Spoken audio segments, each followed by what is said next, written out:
दिवशी प्रतिपदा होती, म्हणून त्यास बलिप्रतिपदा असे नाव पडले.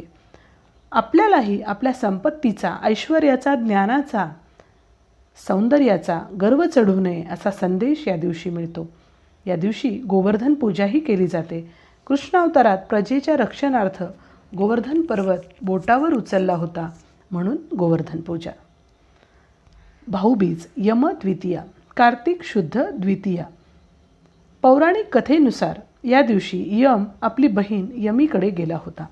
तेव्हा बहिणीने भावाला अभ्यंग स्नान घातले, त्यास ओवाळले, सर्वत्र आरास केली, गोडधोड जेवण बनवून त्यास जेवू घातले, खूप आनंद व्यक्त केला. तेव्हापासून बहिणीने भावाला ओवाळायची पद्धत रूढ झाली व यास भाऊबीज असे नाव पडले.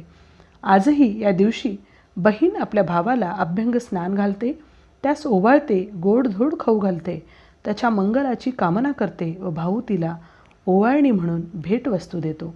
असे हे बहीण भावाचे नाते मजबूत करणारा सण आहे.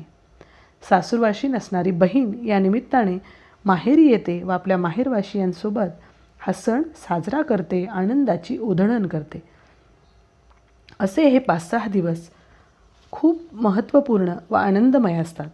थंडीचा मोसमात असल्यामुळे थंडीच्या या मोसमात अभ्यंग स्नानाने, स्निग्ध गोड पदार्थ खाल्ल्याने शरीराला उष्णता मिळते व सगळे सोयरे, नातेवाईक, मित्रमैत्रिणी इत्यादी भेटल्यामुळे मायेची ऊब मिळते व पुढे येणाऱ्या काळासाठी शरीर, मन प्रसन्न ताजेतवाने राहते व मिळालेल्या ऊर्जेमुळे आपला पुढील काळ खूप छान जातो. अशी ही दिवाळी सर्वांसोबत छान साजरी होत असते. परत एकदा दिवाळीच्या हार्दिक शुभेच्छा.